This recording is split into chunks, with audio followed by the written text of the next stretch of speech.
Hey, what up YouTube? Welcome back to a new video with Rams Fan YT.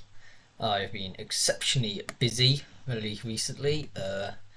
Over the course of today, I have been researching the best winter transfers your Premier League club has made, which obviously to be able to make this video today, every year or every transfer window rather, I do from the Premier League down to the 6th tier in terms of best transfer.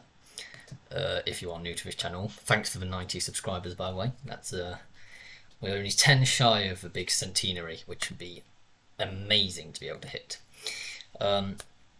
So I think we should get straight into this with Arsenal. I've gone with Jakub Kiwior. I don't know how you pronounce that, Kiwi or. Well, he's been described as a defensive soldier, and I couldn't agree more. He's 6'2", is tall, and uses his frame brilliantly. He is a tough tackler and is very good in duels. Kiwior has a good understanding of the game and understands the right defensive areas to prioritise, especially when the ball is in transition. That is an excellent trait really for a young defender to have. In possession, he has the ability to progress the ball forward well, even though Spezia, who he comes from, aren't really a ball-playing team like Arsenal. He has shown his quality at times with passing. Aston Villa, Jon Duran. The first thing that strikes you about Duran is his size. He's standing at 6'1", or 185 centimetres. Duran has towered over opponents since he was 15 years old, and has long had the strength to play well above his own age group. Since arriving into the MLS, his ability to handle the physicality was apparent. He never looked out of his depth despite taking a step up in level. He is a player that once he gets it all together, he can be a really special player, and he has all the tools to be really. Duran isn't a simple target man though. He has pace to burn and is more comfortable taking players on in transition. He has both the speed to beat a player, which explains why he was a winger at a young age, and the strength to outmuscle a defender if they do catch up. And then there's his touch, which was shown by a beautiful chip goal against Cincinnati during the MLS campaign last year. They do it in years, don't they, in America? The technique is there, and so is the composure in front of goal. There's also the added threat that he brings at set pieces, with Duran proving to be a menace from dead ball situations this season. Bournemouth, Ilya Zabarnyi.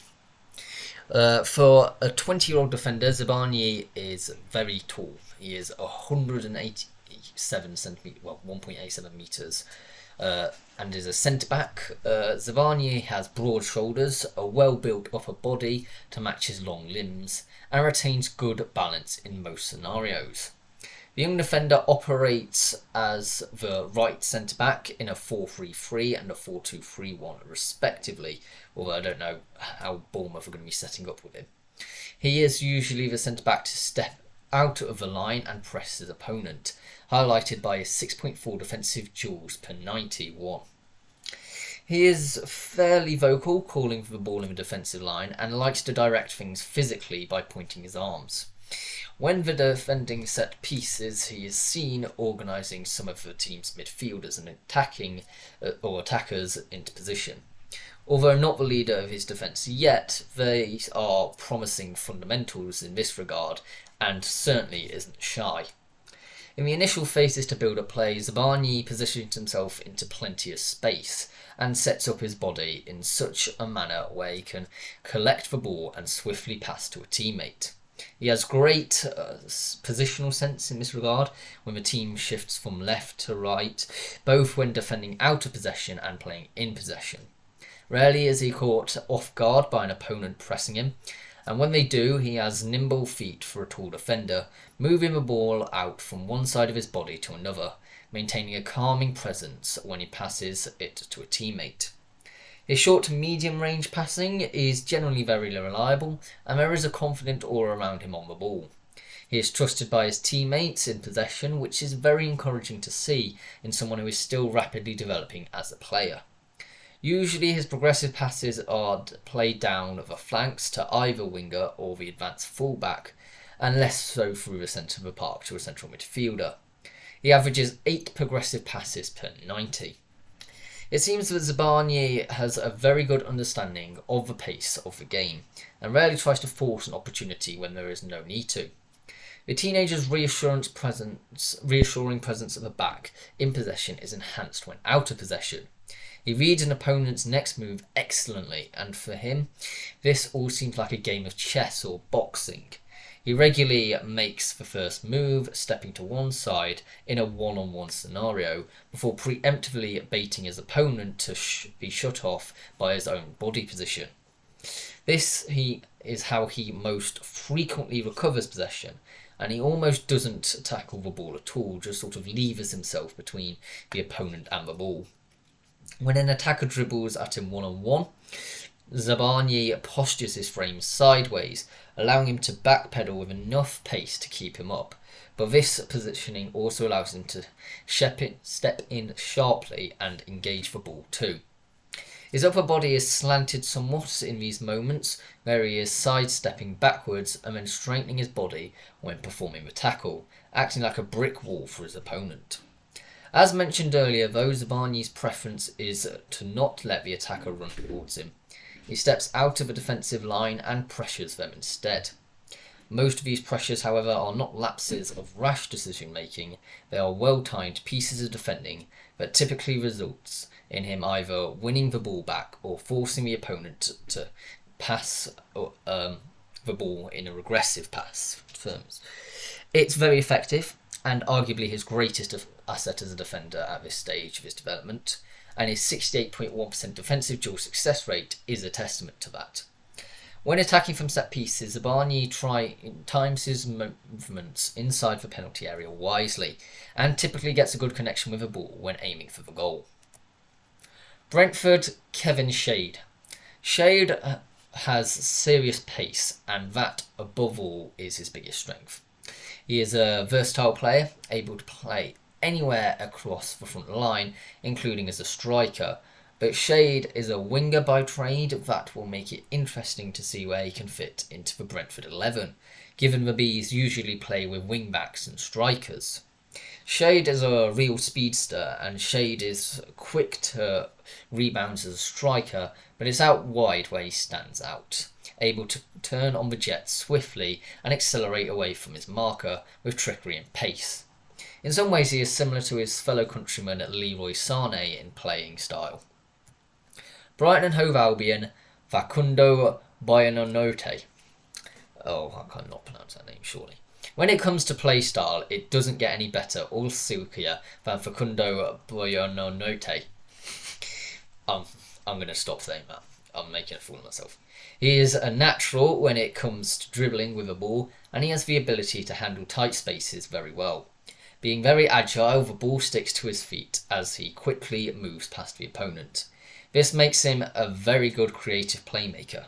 However, his style of cutting inside makes him an incredibly roaming playmaker really across any of the pitch, who can function as an exceptional system player if it is needed. He is good at winning the ball back, being a very active part of a gegenpressing team.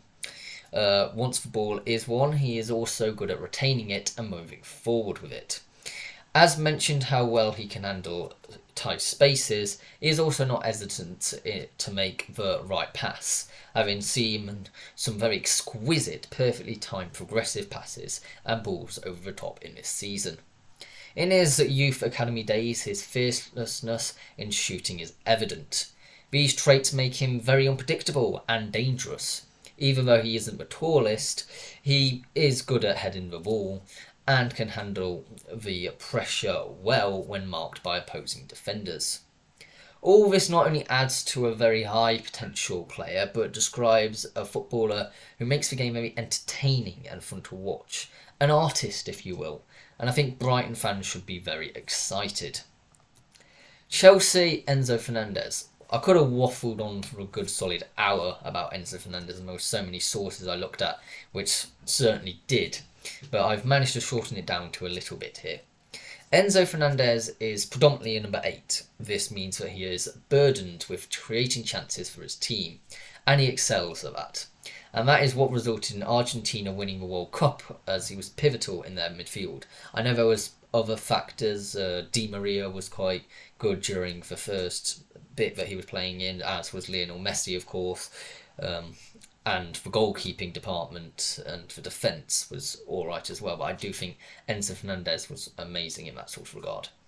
What makes Fernandez stand out is his range of passing. He can make quick, short passes, accurate long passes, and locked balls.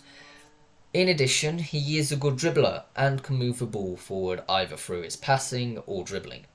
His aerial and ground duel numbers are also excellent, and it shows that he can be creative and physical to help his team out. He is also a hard worker, a beast in the middle third of the pitch. His heat map shows that he is everywhere on the left-hand side of the middle three, but his heat map also indicates that he is present on the right side of the pitch frequently as well. A bit everywhere really. Crystal Palace, or another hard name here, Noyoru Ahamada, a France youth international, the box-to-box midfielder, is currently enjoyed a standout sort of half a season in the German top flight, starting 17 out of Stuttgart's 18 games in all competitions, scoring twice, and in his most recent fixture he registered 2 assists. The midfielder has been capped by his country up to the under-18s level, and was part of the France under-17 squad, who finished third at the 2019 FIFA Under-17 World Cup Finals in Brazil. Having already played in 3 different countries, Noyoru has shown an impressive ability to adapt to new challenges and deliver strong performances in a top league.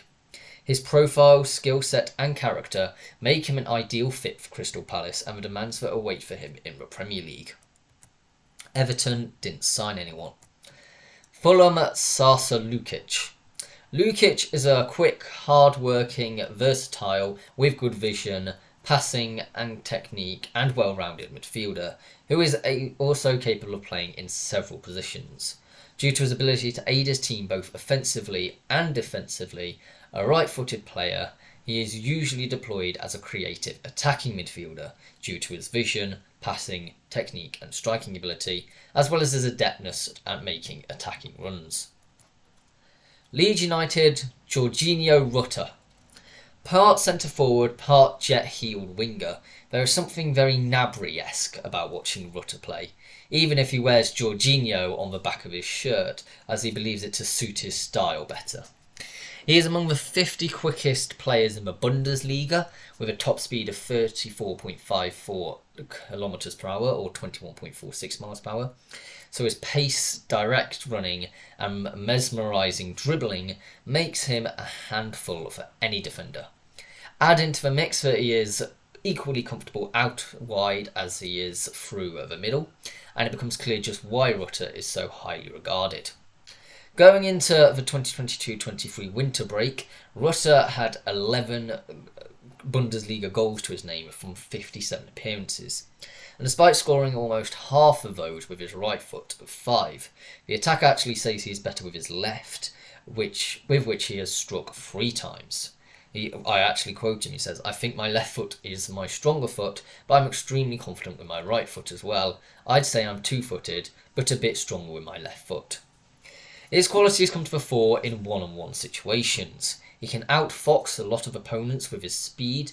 He's not scared of losing the ball, and those are all attacking attributes that make the game attractive. Jorginho's development over the last year has been breathtaking. He's one of the most promising young players in European football, and despite his young age, he already has an unbelievable blend of athleticism, technique, speed, and an eye for goal. Leicester City, Ari Sutar. Well, I've kept a bit of a track on Ari Sutar's career, to be fair. I remember him being at Stoke for quite a while. and he made 43 appearances in all competitions during 2020-21 at Stoke, earning rave reviews for his performances in the Championship. Unfortunately, injury sort of hampered him a bit. He got a ACL, and despite only playing one game in 12 months, Sutar was actually surprisingly called up by Australia, for whom he is eligible through his mother, for the 2022 World Cup. He lit up the tournament in Qatar, earning praise far and wide for his performances against the likes of Lionel Messi in the group stages. People always refer to his size, but I don't think that is actually his biggest strength. In fact, he might use that more, but his biggest strength is his footballing intelligence. He's very rarely out of position, he doesn't have to make very many last-ditch challenges, and he's quicker than he's given credit for, and he's very good on the ball, which is an added bonus really. Manager Brendan Rodgers has said that he had wanted to add physicality to his team in the transfer window, and Sutar will provide that exactly. His football intelligence will also go down well with Rodgers too, as it was something the boss put a lot of stock into when recruiting. Liverpool Cody Gakpo. Having won the Dutch Footballer of the Year award, Gakpo is one of the most exciting young players in Europe at the moment. His pace, as well as majestic dribbling ability, makes it very difficult for defenders to keep him quiet. Gakpo is also very strong, which makes it even harder for defenders, as he is able to use his strength to hold them off more. His physical ability would be great for him in England, as the Premier League is, of course, a far more physical league than the Eredivisie. He also has great ball control and technique. On top of that, he's really good with his movements and also has great positional awareness. Gakpo has also ended last season with 15 assists in all competitions, which is a testament to his immense creative ability. Last season in the Eredivisie, the Eindhoven winger created 11 big chances and also averaged 2.6 key passes per 90 minutes played, and that shows he's capable of playing passes to split open defences and create goal-scoring opportunities for his teammates. In addition to his ability to create chances for his teammates, Gakpo is also great at putting the ball in the net himself. He took his goal-scoring ability to the next level last season. Before the start of the 2021-22 season, Gakpo had played nearly 90 times for PSV and only registered 22 goals. However, he managed to score 21 goals in 47 appearances last season. That was only one less goal than he managed in his entire PSV career prior to that season. He's already begun this season brilliantly goal-scoring wise, as well as having scored 3 goals in 3 games. Another impressive attribute to Gakpo's game is his versatility. While he is best on the left wing, he's also capable of playing as a striker and a right winger. Despite only being 23, Gakpo is also a leader, having captained PSV on multiple occasions. Manchester City, Maximo Perron. Maximo Perron plays defensive midfielder, a position that requires players to be brilliant at stuffing the opposition's attacks and at the same time be brilliant at passing. And though passing isn't his strength, the defensive side of the game he is brilliant at. One of his best skills is to win the ball in the attacking third. This has allowed his team to press the opposition in their half. Furthermore, his impressive short passing helps him to move the ball forward very quickly. This will be a massive asset at Manchester City, a team that uses short passes to build up play, and he also covers a lot of ground from time to time, allowing him to play a box-to-box role. Perron is comfortable playing both a 3-man midfield and a 2-man midfield. This is only possible because he covers a lot of ground and has a brilliant defensive skill set. Another asset that Perron brings is that he has captained teams across his youth academy levels, which makes him a natural-born leader and helps him to take well-calculated risks. Manchester United, Wout Weghorst. Right, I'm not going to talk too much about him because when I talked more about him when I did the Burnley video, when he moved to Burnley a few seasons back. It was about a year ago, wasn't it? 1.97 metres or 6'6" inches, Weghorst commonly plays as a striker, in particular a target man role, due to his aerial dominance and ability to hold up the play. He is renowned as a goal poacher with good reactive finishing inside the penalty area, but also regularly drops deep to help link play. In the 2021-22 Premier League season, Weghorst averaged more presses per 90 minutes than any other player, and his style of play has been compared to that of the other side of Manchester's legend Edin Dzeko. Newcastle United, Anthony Gordon. Anthony Gordon was used both on the left and right wing under Ancelotti. He even used him as a central midfielder in a couple of games, and under Benitez he was mostly used on the right hand side. An old-fashioned wide player, he is comfortable using both feet and capable of shifting across both sides while taking on a defender. Gordon receives the ball in the wide area and uses the right back's overlapping run to cut inside and drive into space. The 21-year-old winger also likes to whip in first-time crosses when he has the opportunity. His energy single-handedly pushed both players and the fans, and he can also beat wing-backs in a foot race. Although Gordon is quite raw in terms of movements off the ball, he has shown glimpses of his ability to create space for his teammates. Nottingham Forest, Danilo. Danilo is a left-footed central midfielder and he's a competent but safe passer. Let me go into a little more detail. For Palmeiras, Danilo tended to stay fairly deep. He's comfortable being the deepest midfielder of all, whether playing as a lone pivot or as part of a two. He's capable of dropping between the split centre-backs to help progress the ball, or receiving the ball from deeper while staying further up the pitch. When he's on the ball, he tends to keep things fairly safe. That's not to say he doesn't get the ball up the pitch, but he doesn't take unnecessarily dangerous passes. He's what some would term as a recycler, really.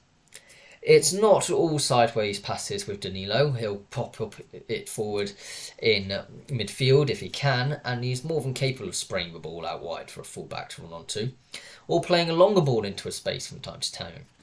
He certainly has the range of passing to be more direct when required. While he also has the ability to play the ball through the lines, he doesn't tend to try that unless he finds himself in more advanced areas of the pitch. Generally speaking, he seems to have very good awareness of what's around him. He understands when to take safety first approach, and when he has the cover behind him, to try something with a little more risk. He also has the ability to carry well and is capable of beating a player on the dribble. But again, the role he's tasked with means this is something he rarely does.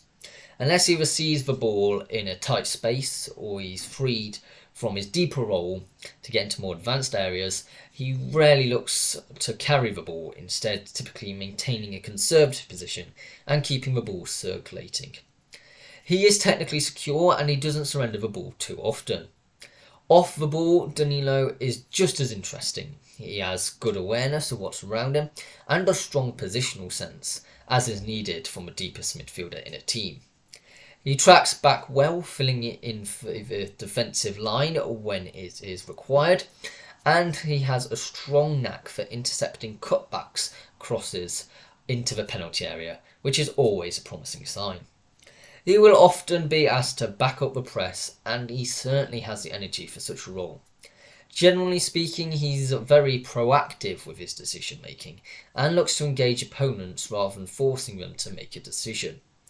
He has good awareness and is bursting with energy. Southampton, Kamaldeen Sulemana. Since moving to Nordsjælland in January 2020, he started 35 times for the Danish outfit, scoring 14 goals and recording 5 assists, which is certainly a good return for a young player, not only changing countries, but moving from another continent. Even though Kamaldeen clearly has an eye for goal, his best attribute is undoubtedly his dribbling, which is where the comparisons to Neymar have come from. Within the 2020-21 Superliga in Denmark, he averaged 4.4 completed dribbles per game, which is by far the most of any player in the competition. The player second to that on the list has an average of 3.3 per game. To put that into context, there are only 2 players in the Premier League with a better average: Alan St Maximin and Adama Traore. This was when he was at the time, like contemporary. While Neymar himself only completed slightly more at 4.7 per game. We are talking about a player really with a potential on a par with Neymar, and maybe even more than that because he is even faster. I'm not saying that he will do, but I would keep an eye on him. For Rennes, he made 34 appearances in Ligue 1, scoring 5 goals and recording 2 assists. Tottenham Hotspur, Pedro Porro. Pedro Porro is a technically gifted attacking fullback who plays in the right wing back position for Sporting in Amorim's 5-2-3 setup.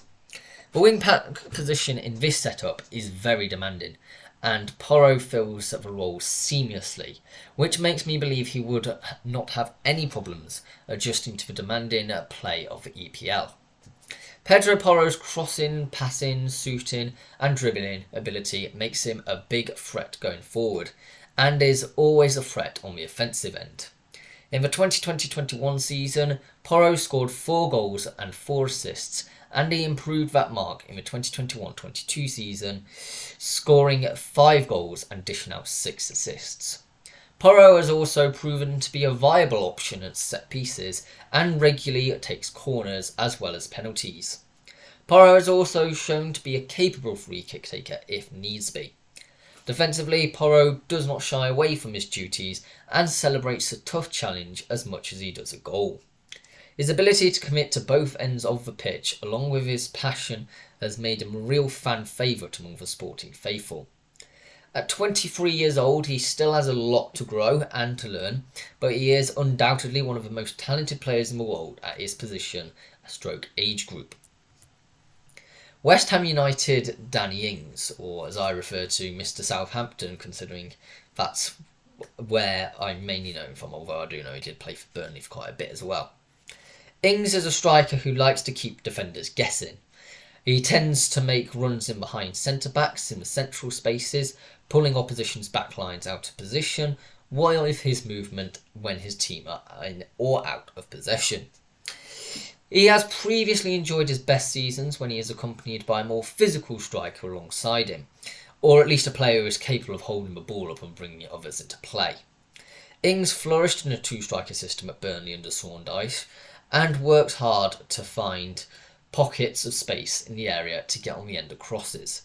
He tends to make small, intricate little passes when his side are looking to shift the ball from back to front quickly.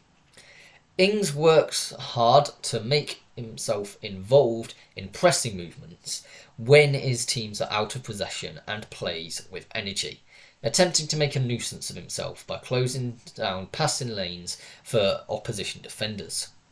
Ings still possesses a sharp turn of pace despite his age, and I think he can match the large bulk of Premier League defenders for pace or speed. There are few notable exceptions, of course, but please don't quote them in the comment section down below. In front of goal, Ings has always been a more than capable forward for his side, so he is a composed finisher and has proven this when afforded the opportunity to display his credentials. Ings is a technically gifted striker who is capable of acting as a ball carrier for his side, and he thrives from working deep in open space and is a useful player to have on the front foot during counter-attacking movements.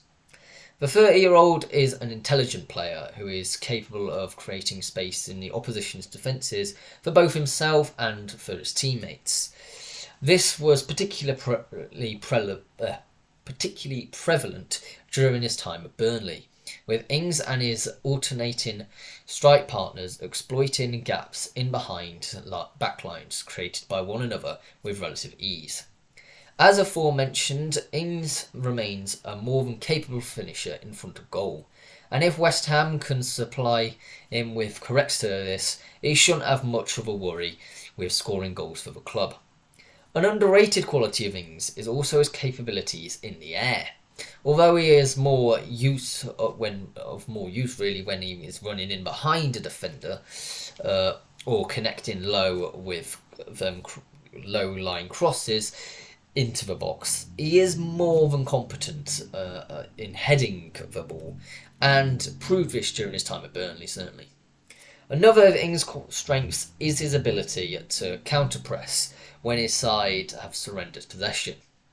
A huge facet of Jurgen Klopp's even admiration for Ings is believed to be his unrelenting work ethic, coinciding with his ability to read defenders when they are on the ball. Ings could help West Ham in their quest to regain possession higher up the pitch this season. Lastly and importantly, Ings is good on both feet. West Ham's striking options aren't especially gifted on their weaker foot, but Ings is capable of using his left and right and to a similar degree, to be fair, ensuring that he will be able to meet crosses and through balls at varying angles. Finally, but of course not least, Wolverhampton Wanderers. João Gomes. João is a midfielder with initial characteristics of marking, but with time and experience, he learned to be a midfielder who builds players well. He improved the attack with intelligent passes. Another factor that draws attention to João is his physical form. The youngster is rarely injured, hardly shows physical exhaustion, and manages to support a strong routine of games in the season.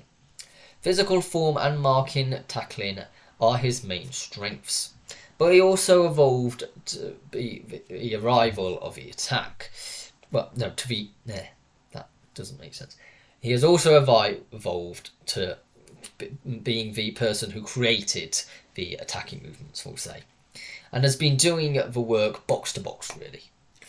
The football he presents is something very similar to Douglas Luiz from the neighbouring Midlands club Aston Villa, but also has the same style as Andre from Fluminense in Brazil, if we got any Brazilian watchers out there, which I doubt we do.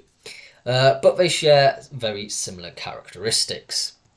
But thank you very much for watching. Please do subscribe if you're new around here. Desperately trying to get to 100 so we can get the 100th subscribed celebration video, which I've got already an idea lined up for that one, so that'd be good.